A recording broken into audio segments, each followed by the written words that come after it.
Hello बच्चों। कल तक हमने अवकलन के जितनी भी समस्या थी, जितनी भी प्रॉब्लम बन सकती थी, वो हमने डिस्कस की। हर टाइप के जो सवाल थे मैंने आपको समझाने की कोशिश की। आशा करता हूँ आपकी समझ में आए होंगे। कुछ समस्या जो आ रही है मेरे पास, उनका भी मैं सॉर्ट आउट कर रहा हूँ व्हाट्सएप के नंबर पर। लेकिन अब जो हमारे इस पड़ाव है, जो स्टेप हमारा आने वाला है, वो अब इनकी ज़्यादातर एप्लीकेशंस आएंगी। जो अवकलन हमने पढ़ा है, स्टार्टिंग से हम लोग ये देख रहे हैं कि हम ये सब कर क्या रहे हैं, और दिमाग में ये सब क्वेश्चन भी आते होंगे, भाई हम अवकलन पढ़ क्यों रहे हैं हमने। क्योंकि जब स्टार्टिंग किया था मैथ का, तो उस समय बहुत हम अर्थमेटिक मैथ पढ़ते थे, और उसमें हम समझते थे कि हमें ये सब हमारे लाइफ में यूज़ होगा। लेकिन जैसे जैसे हम लोग मैथ के अंदर आ रहे हैं, तो आपके सामने नई नई टारगेट आ रहे हैं। जैसे अवकलन आया, फिर इंटीग्रेशन आएगा, फिर एप्लीकेशन आएगी। इन सब की आवश्यकता क्यों पड़ी, इन सब बातों का डिस्कस जैसे जैसे टॉपिक आते रहेंगे, मैं आपको बताता रहूँगा। आप 10th में जाइए, 10th से पहले 8th 9th में भी आपने देखा होगा, एक आपके सामने बारंबारता या केंद्रीय प्रवृत्ति की मापें आया करती थी। उसे बोलते थे केंद्रीय पर सेंट्रल टेंडेंसी मेजरमेंट, आपको बोलते थे। केंद्रीय प्रवृत्ति की मापें जो हुआ करती थी, उसमें क्या करते थे हम लोग, मतलब उन डाटाओं का कुछ हमें डाटा पता हुआ करते थे, पिछले 10 साल के, पिछले 5 साल के या अब के। उनका हम मीन वैल्यू निकाला करते थे, एवरेज निकाल लिया करते थे, और उस एवरेज के आधार पर ही हम वर्कआउट करते हैं। तो आप लोग अभी देख रहे होंगे कि जितना अभी, क्योंकि इस समय कोरोना काल चल रहा है, कोरोना काल में आपने देखा होगा कि बहुत सारे डाटा आप टीवी पे सर्च करते हैं, और उस डाटा के आधार पर बताया जाता है कि भाई ये किट लेंगे, इससे ये हो जाएगा, ये सब होगा। ये सब क्या डाटा होते हैं? ये केंद्रीय प्रवृत्ति की मापें होती हैं। यानी हम जिस चीज़ का रियल वैल्यू ना निकाल के एक एवरेज वैल्यू निकाल लेते हैं। अब बात आती है कि हम वो चीज़ें हम बारंबारता, माध्यिका, बहुलक पढ़ के वहाँ छोड़ के चले आए। नई चीज़ आती है जिसका नाम है mean value theorem. Mean value यानी कि हम बीच का कोई वैल्यू निकाल लें, लेकिन कैसे निकालें, इसकी कोई ना कोई कंडीशन होगी। और किसकी वैल्यू निकालें, ये भी बहुत बहुत सोचने का विषय है। जो फंक्शन हमें दिए हुए हैं, जिन फंक्शनों का मैंने डिफरेंशियल किया है अब तक, यानी फंक्शन को मैंने पहले चेक किया है, कंटिन्यूअस होगा, डिफरेंशिएबल होगा। कंटिन्यूअस डिफरेंशिएबल भी है, जब दो तरीके से वो बिल्कुल सही है, तो हम बहुत सारी चीज़ें उसके अंदर कर सकते हैं। जैसे अब मीन वैल्यू वाला क्वेश्चन उठ जाता है। मान लीजिए कोई कर्व हमारे पास है, ऐसे चला, ऐसे चलता गया, चलता गया, चलता गया, और लास्ट तक मान लीजिए इसकी स्टार्टिंग यहाँ थी, एंड यहाँ था। इस पॉइंट का हमें पता है, इसका पता है, ये दो पॉइंट हमारे पास हो गए। हमसे पूछा जाए कि इसकी मीन वैल्यू निकालिए, यानी मिड पॉइंट निकालिए, बीच का पार्ट निकालिए, तो एक तरीके से हमें उसकी मीन वैल्यू निकालनी पड़ेगी। मान लीजिए जैसे हम लोग एक रस्सी को काटते हैं, तो बीच से दो बराबर भाग करके बीच से काट देते हैं, तो बीच का पार्ट हमारा मीन वैल्यू कहलाता है। लेकिन ऐसे जिस कर्व को हम खींच नहीं सकते, जिस कर्व को बना हुआ हमें मिलता है, उसको हम कैसे चेक करेंगे कि इसका बीच का पॉइंट कैसे होगा?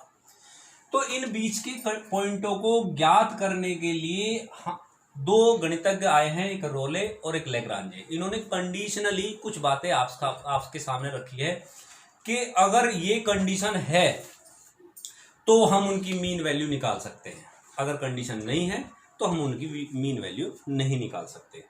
तो वे कंडीशन क्या है? मेरा कहने का मकसद ये है कि देखिए, आप यहां ही धीरे धीरे समझेंगे कि पहली थ्योरम जो सबसे पहले इसको समझाया वो था रोले।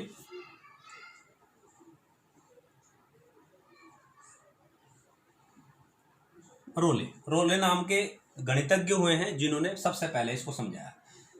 उन्होंने क्या क्या स्टेप बताए? उन्होंने कहा कोई भी फलन जो भी दिया होगा fx, फलन fx सतत, सतत मीन्स कंटिन्यूअस होना चाहिए। काय के लिए? एक क्लोज इंटरवल ए बी के लिए। ये ध्यान रखें, वो इंटरवल, एक इंटरवल दिया होगा ए बी, उसके बीच में आपका फलन सतत होना चाहिए, कंटिन्यूअस होना चाहिए। जब वो डिसकंटिन्यूअस हो जाएगा तो उसकी मीन वैल्यू कहाँ आएगी? मान लीजिए फलन है, अगर यहाँ से कट गया, ये बताइए, जब कट गया तो कहाँ से लूँ मैं? यहाँ से लूँ या यहाँ से लूँ? तो अब मीन वैल्यू आप इस तरीके से नहीं निकाल सकते, वो कंटिन्यूअस होना ही चाहिए, पहली बात। दूसरी बात, सेकेंड पॉइंट, एफ एक्स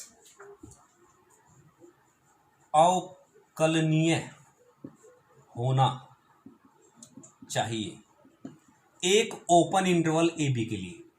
अवकलन को हम बोलते हैं डिफरेंशिएबल, यानी उसका एक स्लोप भी होना चाहिए। हमें ये भी तो पता चलेगा वो कितने एंगल से आगे बढ़ रहा है, कितने कोण पर आएगा फिर जाएगा फिर आएगा जाएगा। यानी हम जब ये जान लेंगे तब आप जब दो चीजें क्लियर हो जाएगी, मैंने कहा था मीन वैल्यू तो निकालेंगे लेकिन कंडीशनली निकालेंगे। कंडीशन दो कंडीशन आई, एफ एक्स सतत होना चाहिए और एफ डैश अवकलनीय होना चाहिए एक फलन ए बी के लिए। तो तीसरा पॉइंट था जो फलन दिया होगा उसमें वैल्यू रख के देखेंगे एफ ए, यानी फंक्शन एफ एक्स हमें गिवन है उसमें ए वैल्यू रखी और उसके बाद बी रखी। दोनों वैल्यू रखने के बाद अगर ये बराबर आता है तब तीन कंडीशन को फुलफिल करेगा तो फंक्शन का आप एक पॉइंट जो मतलब मीन वैल्यू होगी उसको लेट कर लेते हैं। मान लीजिए ए बी के बीच में कोई पॉइंट सी आ रहा है और F dash C equal to 0 रखा जाएगा। क्या रखा जाएगा?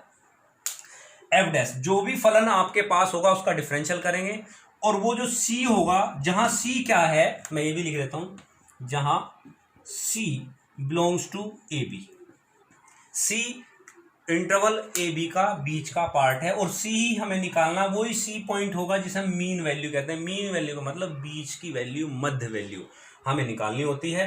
और किसी भी फलन में बिना कर्व बनाए चेक करने के तरीके को ही आपको हम समझाने की कोशिश करेंगे और बहुत ही इंपॉर्टेंट है। इसका एक सवाल आपका 2 या 4 नंबर का जरूर एग्जाम में पूछा जाता है, बहुत इंपॉर्टेंट।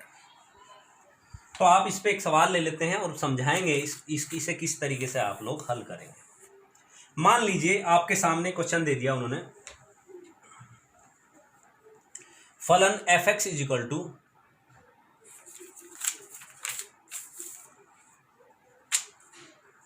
फलन f x is equal to f x is equal to 2x² plus minus 5x plus 3 on 1 3, यानी कि ये आपका फंक्शन है और ये एक इंटरवल है। 1 और 3 के बीच ये फलन लाई कर रहा है, इसके बीच की वैल्यू निकालनी है, मीन वैल्यू निकालनी। अब मीन वैल्यू निकालनी किस तरीके से, दो बातें आपको समझाई जाएगी, एक रोले थ्योरम, एक लैग्रांजे। लैग्रांजे के बाद का स्टेप है, जब रोले फेल होती है तो लैग्रांजे गणितज्ञ हो उसने अपनी थ्योरी दी। तो 2 पॉइंट है तो आप बिल्कुल एकदम क्लियर लिखेंगे जब भी क्वेश्चन करेंगे। फर्स्ट केस में लिखेंगे एफ एक्स सतत है, एफ एक्स सतत है किसके लिए? एफ एक्स सतत है क्लोज इंटरवल 1 3 के लिए। पहली बात, चेक नहीं करेंगे, चेक आप कर चुके हो, मैं सिखा चुका हूं। ऐसा नहीं कि आपको चेक करना, क्योंकि अगर गलत होगा तो तीसरे पॉइंट पे गलत हो जाएगा। आप दो कंडीशन निकाल के आ रहे हैं, 2 कंडीशन के बाद आपको तीसरे पॉइंट पे आया, आपका नॉट इक्वल टू आ गया, तो आपने 2 कंडीशन लगाई, उसमें टाइम बर्बाद हो गया आपका। 2 चीजें आप ऑटोमेटिक लिखेंगे, आप चेक नहीं करेंगे। एफ डैश एक्स अवकलनीय है ओपन इंटरवल 1 3 के लिए, ये बात आप पहले ही क्लियर करेंगे। क्यों करेंगे मैं बता दे रहा हूं। आप जब 2 चीजें लिख लेंगे, अगर 2 चीजें आप चेक करेंगे सतत और अवकलनीय, तो आपका टाइम खराब हुआ, तीसरे पॉइंट वो फेल हो गया, फेल होने के बाद आपका टाइम आउट हो जाएगा। तीसरा केस होगा आपका एफ ए, यानी 1 रखेंगे, 2 माइनस 5 प्लस 3, 3 और 2 5 0, फिर रखा एफ 3, 3 तिया 9 दूनी 18, 5 तिया 15 प्लस 3,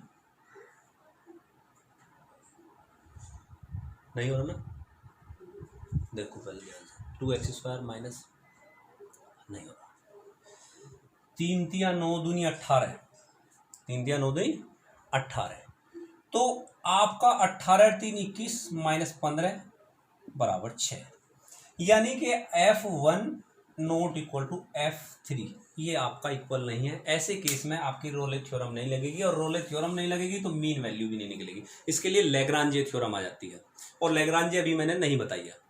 तो अब इसके लिए मैं एक नेक्स्ट क्वेश्चन डिस्कस करता हूं। 5 3 8, एक और ले लेते हैं। अब जैसे ही नॉट इक्वल टू आ जाएगा समझिए रोले थ्योरम नहीं लगेगी। एक क्वेश्चन और आप लेंगे, इस पर डिस्कस करते हैं ताकि हम इसको क्लियर कर सकें। F x is equal to x² minus 8x plus 12/2 6 ये इंटरवल है 2 6। तो आपने पहले लिखना fx सतत है 2 6 के लिए, सेकंड f डैश x अवकलनीय